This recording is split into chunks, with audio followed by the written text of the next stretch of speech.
तो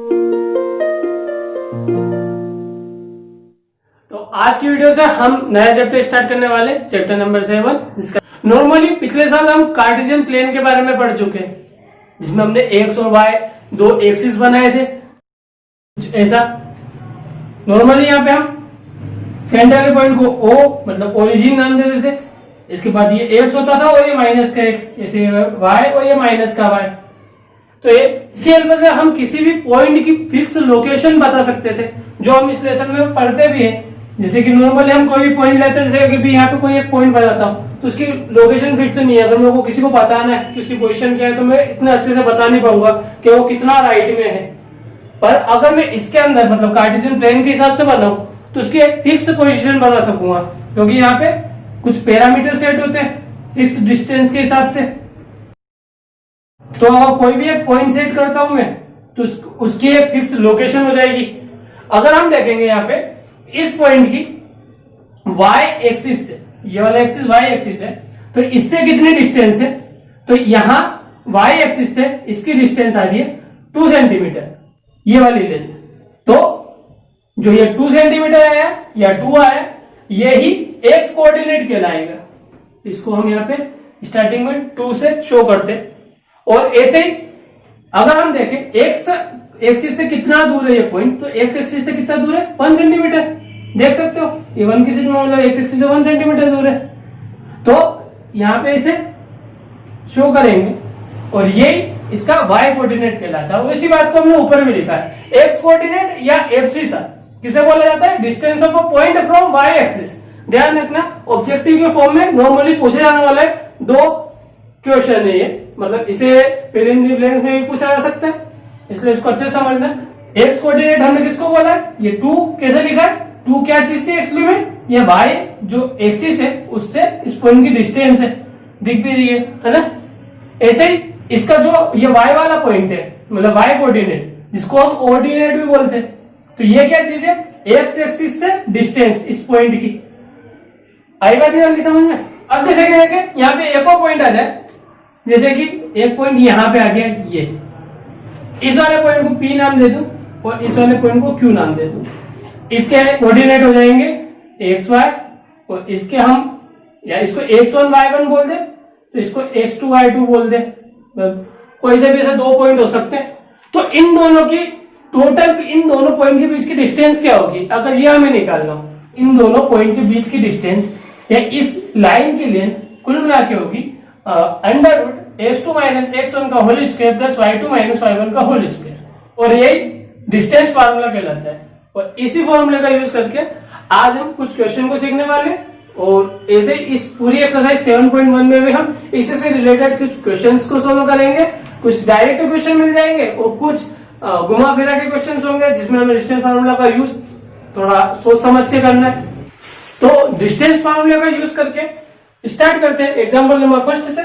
example number first में दिया है, do the points 3 2 -2 -3 and 2 3 form a triangle. मतलब ये तीनों पॉइंट है, अगर इनका नाम देते ए बी एंड सी, तो ए बी सी क्या ट्रायंगल बनाता है, ये हमें बताना है। इफ सो अगर है name the type of the triangle form, तो हमें टाइप भी बताना कि किस टाइप का ट्रायंगल बनेगा। अब देखो अपन ने सीखा केवल क्या था, डिस्टेंस फार्मूला मतलब लेंथ निकालना, पर अब बताना है कि ट्रायंगल बनाएगा कि नहीं बनाएगा, वो कैसे बताए। तो अब यहाँ बेसिक सी इन सोचे तो हम जानते हैं कि एक प्लेन में 3 पॉइंट लगाना बहुत सारी तरीके से पॉसिबल है। मतलब या तो वो एक लाइन में लग जाए या एक लाइन में नहीं लगे। मोटे तौर पे ये 2 तरीके ही पॉसिबल है ना। या तो अगर वो तीनों पॉइंट अलग अलग है तो या तो वो तो एक लाइन में लग जाएंगे या एक लाइन में नहीं लगेंगे, ऐसा हो सकता है। 2 पॉइंट तो एक लाइन में हमेशा आ सकते हैं, क्योंकि 2 पॉइंट को मिला लो तो वो एक लाइन बन जाएगी। पर 3 पॉइंट की बात है तो जरूरी नहीं कि वो हमेशा एक लाइन में है। तो या तो वो तीनों एक लाइन में है तो कभी भी ट्रायंगल बना नहीं सकते। जब अलग अलग मतलब 2 एक लाइन में जो कि ऑब्वियस होंगे और तीसरा उससे अलग हो, मतलब एक लाइन में तीनों नहीं होंगे, तो वो ट्रायंगल बनाएगा। और इसी बात का यूज करें अपन कि अगर वो एक लाइन में होंगे तो वो ट्रायंगल नहीं बनाएगा। और इसी की हेल्प से हम देखें कि ये ट्रायंगल बनाता है या नहीं बनाता है। अब इसका फायदा कैसे उठाएंगे, तो अगर ये एक ही लाइन में होंगे तो इन 2 पॉइंट की लेंथ प्लस इन 2 पॉइंट की लेंथ टोटल इन दोनों पॉइंट की लेंथ के बराबर होगा, है ना। मतलब अगर मैं ए पॉइंट यहां पे रखूं ऐसे, बी पॉइंट यहां पे रखूं और सी पॉइंट यहां पे रखूं, तो अगर मैं ए बी निकाल लूं और बी सी निकाल लूं, अगर ये तीनों एक ही लाइन में होंगे तो A B plus B C A C के बराबर आना चाहिए। अगर ऐसा हुआ तो ये एक लाइन में आ जाएंगे, मतलब कोलिनियर हो जाएंगे, इसका मतलब ये ट्रायंगल नहीं बना रहे, और ऐसा नहीं है तो ये बना रहे। बस यही चेक करना है। अभी एक और सबसे बड़ा बात ये भी है कि जरूरी नहीं है कि ए की पोजीशन यहाँ, बी की यहाँ और सी की यहाँ पे हो, ये जरूरी नहीं है। इसलिए हमें कुल मिला के बस ये चेक करना है कि कोई भी दो लाइन की लेंथ का सम तीसरी लाइन की लेंथ के बराबर नहीं होना चाहिए अगर वो ट्रायंगल है तो। एक बार क्वेश्चन करते हैं, अच्छे समझ में आएगा। बाय डिस्टेंस फॉर्मूला जो कि था under root x2 minus x1 का whole square plus y2 minus y1 का होल स्क्वायर। फॉर्मूला शुरुआत में अगर सीख रहे हो तो रिपीट करते रहना बार बार मन में, ऐसा 7-8 फॉर्मूला यूज करते जाओगे, मन में रिपीट करते जाओगे तो अच्छे से याद हो जाएगा, भूलने की दिक्कत या अलग से याद करने की दिक्कत नहीं आएगी। तो हम देखें सबसे पहले ए बी के लिए। So A B equal to x2 minus x1। अब a और b बोल रहे हैं तो b वाले 2 हो जाएंगे और a वाले 1 वाले हो जाएंगे, तो b मतलब -2 माइनस a वाला 1 और x है यहाँ पे स्टार्टिंग में लिखा है 3 स्क्वायर प्लस y2 मतलब -3 माइनस 2 का स्क्वायर। सोल्व करें तो माइनस माइनस प्लस 2 और 3 होता है 5 और माइनस का 5 स्क्वायर प्लस माइनस माइनस यहाँ पे प्लस और 5 बड़ा नंबर माइनस का फिर स्क्वायर, -5 का स्क्वायर हो जाएगा 25 और ऐसा यहाँ भी 25, तो कुल मिला के हो गया अंडर रूट 50।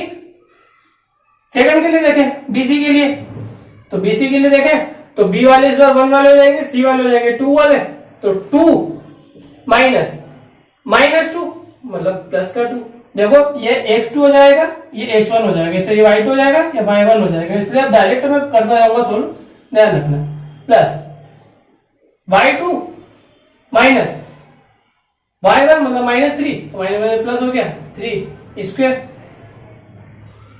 तो ये हो जाएगा 2 प्लस 2 का स्क्वायर मतलब 4 का स्क्वायर मतलब 16, 3 प्लस 3 मतलब 6 का स्क्वायर मतलब 36 और 36 और 16 को जोड़ेंगे तो आंसर आएगा 52 अंडर रूट में। अब देखें सी ए, तो सी वाले फर्स्ट बनाते थे और ए वाले सेकंड बनाते थे, तो फॉर्मूला लगा x2 मतलब 2 माइनस x1 मतलब 3 का स्क्वायर प्लस y2 मतलब 3 माइनस y1 मतलब 2 का स्क्वायर।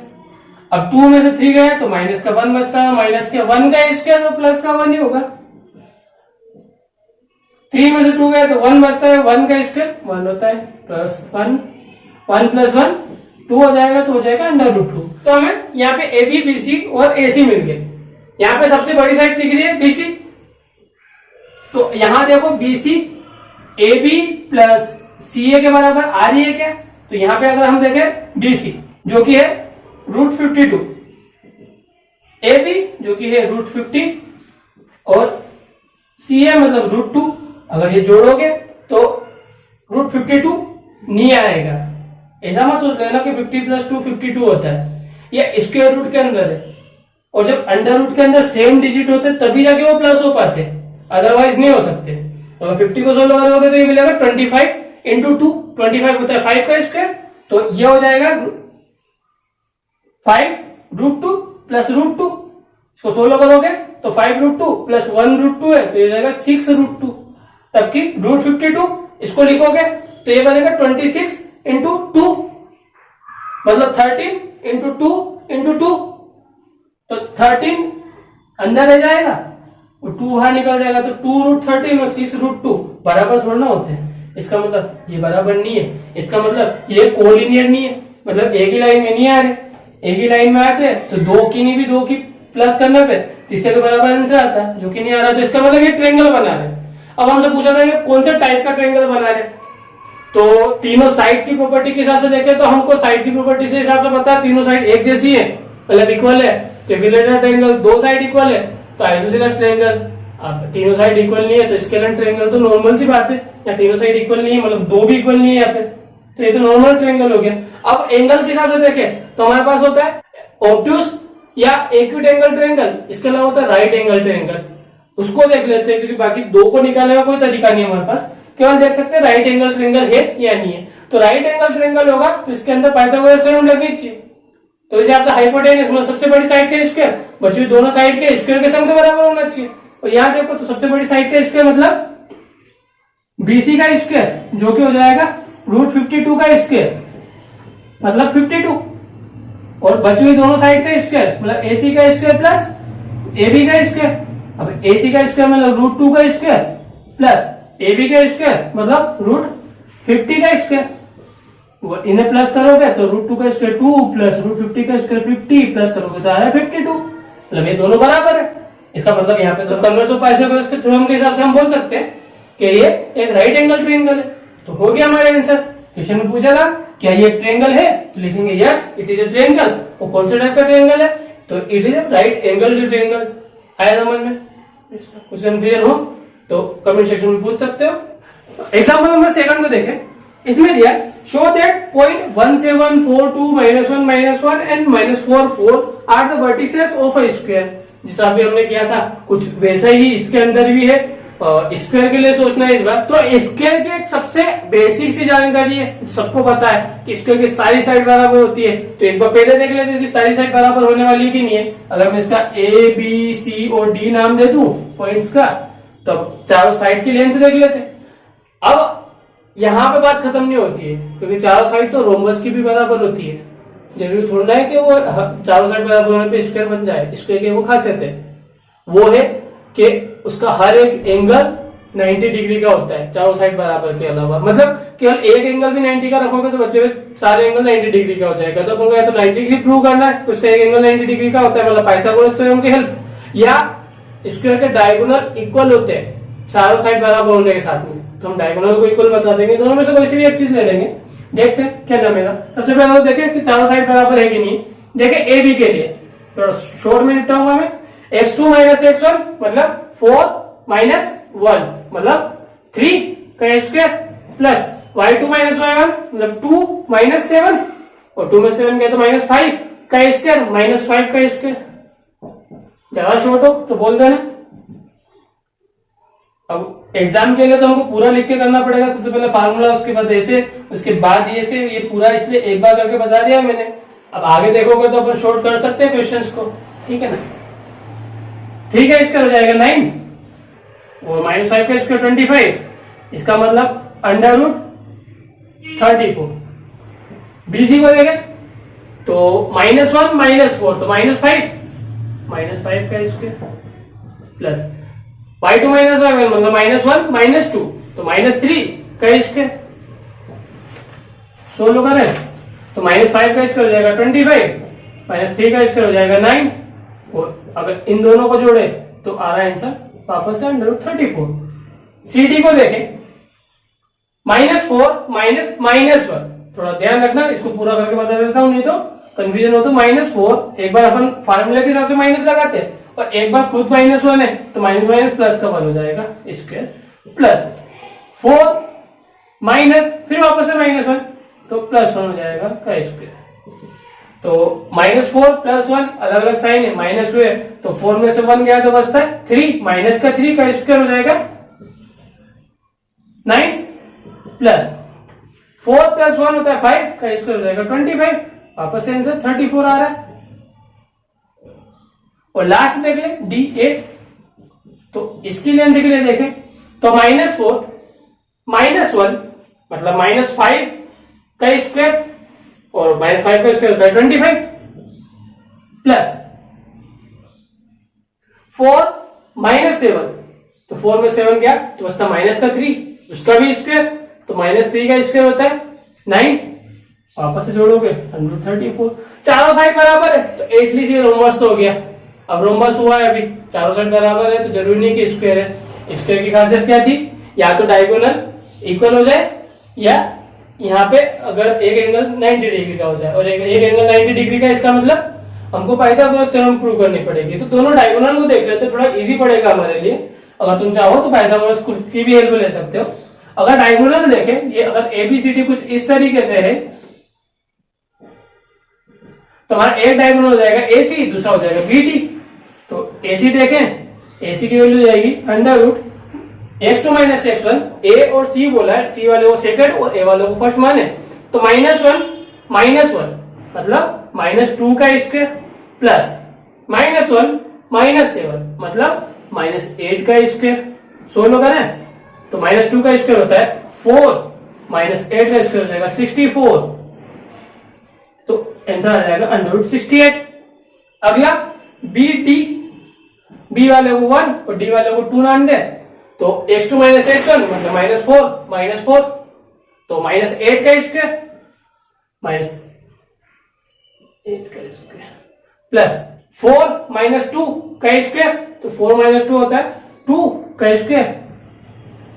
इसे भी सोल्व करें तो आंसर हो जाएगा -8 का स्क्वायर 64 प्लस 2 का स्क्वायर 4 और जोड़ोगे तो आएगा 68। तो लास्ट में इसमें लिख सकते हैं कि इसकी चारों साइड बराबर है एंड इसके दोनों डायगोनल की लेंथ भी बराबर है। तो किसी भी क्वाड्रिलेटरल की चारों साइड और डायगोनल की लेंथ भी बराबर है तो वो स्क्वायर होता है। ओके, एग्जांपल नंबर 3 में दिया है, show the arrangement of the desk in the classroom. एक फिगर दिया है इसके अंदर, उसमें अरेंजमेंट बता रखा है, फिगर को छोड़ दो, यहां से क्वेश्चन पढ़ेंगे तो हो जाएगा। Ashima, Bharti and Kamela are seated at A31, B64 and C86 respectively. Do you think they are seated in a line? Give reason for your answer. क्या लग रहा है ये लाइन में बैठे हैं? अगर लाइन में बैठे हैं तो अब हमको आंसर भी देना है। और यही चीज अभी हम पढ़ के आए हैं कि 3 पॉइंट लाइन में है या नहीं है, वो कैसे बताए। क्योंकि अगर 3 पॉइंट खींचने के 2 ही तरीके होते हैं, या तो एक लाइन में आ जाए या वो एक ट्रायंगल फॉर्म कर ले। और इसके लिए तो हमने ये सब चीज करी थी पहले क्वेश्चन में, जिसमें हमने देखा था कि अगर लेंथ का सम तीसरी वाली लेंथ के बराबर होता है तो वो एक लाइन बनाते हैं, और नहीं होता है तो वो नहीं बनाते। कहने का मतलब AB + BC = AC आ जाए तो ऑफकोर्स ये एक लाइन फॉर्म कर रहे हैं। चलो देखें, जरूरी नहीं है कि AB + BC, जैसा पहले भी बोला था, कोई सी भी 2 लेंथ का सम लेंगे।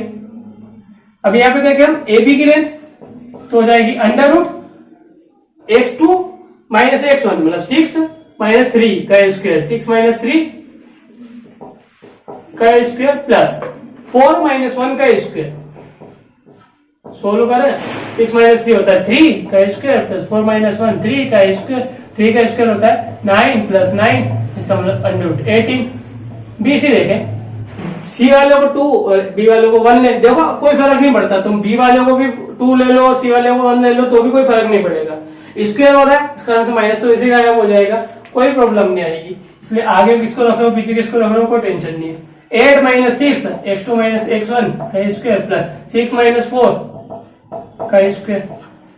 8 - 6 होता है 2 का स्क्वायर होता है 4 प्लस 6 - 2 का स्क्वायर होता है 4, जोड़ोगे तो अंडर रूट 8 आंसर आ जाएगा।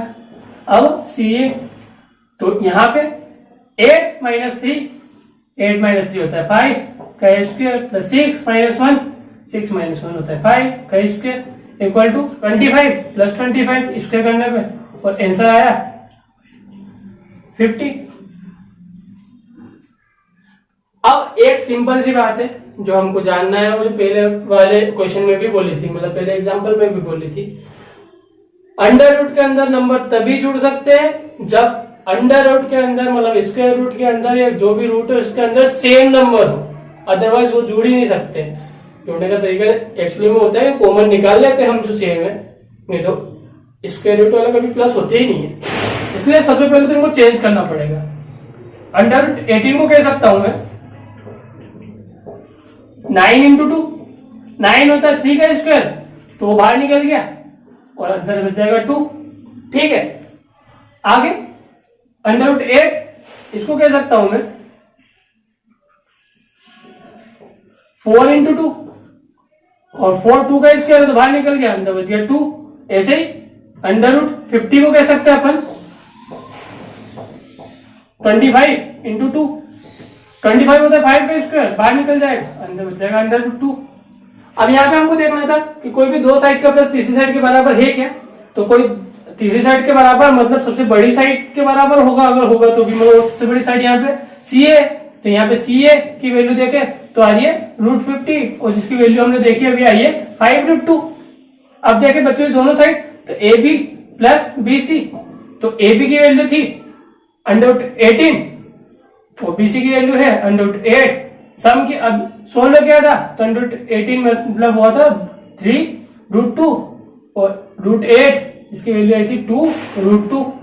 और देखो प्लस एक्सप्लेन में होते कैसे, √2 कॉमन है, बाहर निकल जाएगा, अंदर बचा 3 यहाँ बचा 2। रियलिटी में ये ऐसे प्लस होते हैं, इसलिए हमें कंफ्यूज होने की जरूरत नहीं है कि रूट वाले का प्लस होंगे। नॉर्मली रूट वाले प्लस होते ही नहीं है, सिंपल सी बात। जब रूट वाले एक जैसे हो अंदर तो कॉमन बाहर निकल जाता है, अंदर वाले प्लस हो सकते हो तो करो, नहीं हो सकते तो नहीं कर सकते। तो जैसे नॉर्मल चीजें करते हैं वैसे ही है, इसलिए रूट वालों में कभी कंफ्यूज मत होना कैसे प्लस होते हैं। अब ये 3/2 तो नॉर्मली प्लस हो जाते हैं, इसलिए 5√2। अदरवाइज अगर यहाँ पी क्यू कुछ भी लिखा होता तो नहीं हो पाते ये प्लस। अब देखो A C A B plus B C के बराबर है 5√2 5√2। इसका मतलब ये एक लाइन में बैठे और यहीं पे हमारा क्वेश्चन भी सोल्व होता है। अब एक्सरसाइज के क्वेश्चन पे चलते हैं। तो एक्सरसाइज 7.1 का क्वेश्चन नंबर फर्स्ट कर रहे हैं, जो कि इस वीडियो का लास्ट क्वेश्चन भी है। तो क्वेश्चन नंबर फर्स्ट है, find the distance between the following pair of the points. मतलब जो अभी नॉर्मली फार्मूला सीखा है बस उसका यूज करना है और चेक करना है अपने आप में कि तुमने फार्मूला लगाना सीखा या नहीं सीखा है। इसलिए एक बार इस क्वेश्चन को वीडियो पॉज करके खुद से करके देख लेना, उसके बाद चेक कर लेना। और अगर तुम एक बार में सारे क्वेश्चन सही कर पा रहे हो, 3 बीट तीनों को तीनों सही हो रही है, इसका मतलब तुम्हें इसके बाद इस ऐसे क्वेश्चन में, सिंपल क्वेश्चन में तो प्रैक्टिस की जरूरत नहीं पड़ने वाली है। तो फर्स्ट देखे 2 3 4 1 नाम दे, इसको ए और इसको बी। तो यहाँ पे लिख सकते हैं हम by distance formula A B equal to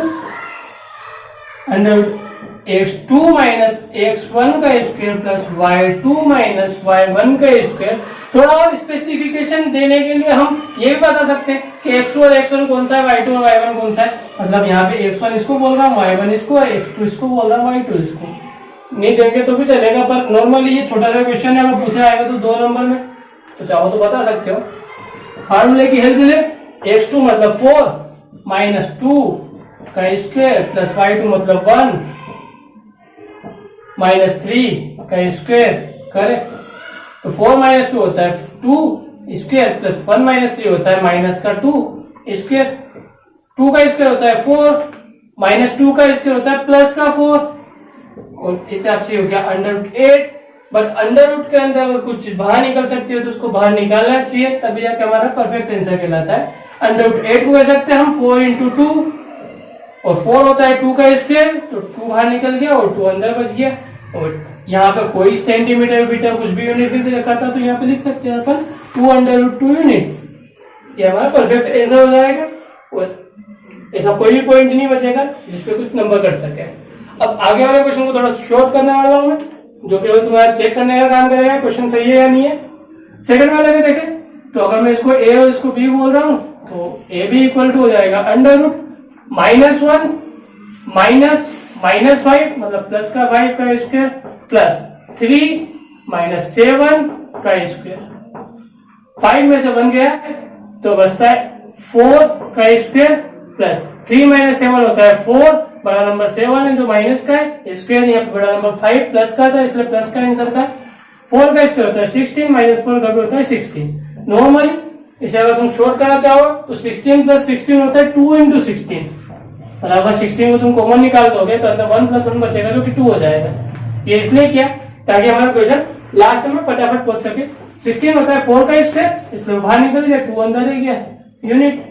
ऐसे लास्ट वाले क्वेश्चन में जो कि यहाँ पे कुछ निकालना ही नहीं है एक्चुअली देखे तो, अगर इसको पी इसको क्यू माने तो P Q equal to √ minus A जो x2 माना है x1 माइनस कर इसमें माइनस ए का स्क्वायर प्लस माइनस बी का स्क्वायर। आगे सोल्व करें माइनस माइनस प्लस तो ए और ए जुड़ जाएंगे तो हो जाएगा 2a, बड़ा नंबर माइनस का इसलिए माइनस का 2a स्क्वायर प्लस सेम यहाँ भी माइनस का 2b का स्क्वायर। सोल्व करें माइनस का स्क्वायर प्लस 2 का स्क्वायर 4 a का स्क्वायर a, यहाँ पे भी ऐसे ही 4b स्क्वायर। अब क्या बाहर निकल सकता है, जो निकल सकता है निकालने की कोशिश करेंगे तो यहाँ पे 4 कॉमन है जो कि ब्रैकेट से बाहर लिख सकते हैं पर अंडर रूट के अंदर। अब 4 ब्रैकेट के बाहर हो चुका है, उन दोनों के मल्टीप्लाई मतलब इसका मतलब ये इसको हम बाहर निकाल सकते हो। ये 2 का स्क्वायर है तो इसे लिख सकते हैं 2 बाहर और रूट के अंदर हो जाएगा ए स्क्वायर प्लस बी स्क्वायर, ये हमारा परफेक्ट आंसर हो जाएगा। और इसी के साथ से अगर हम यूनिट लगाए तो भी ठीक है, नहीं तो चलेगा। और इस वीडियो को यहीं पे फिनिश करते हैं। ओके।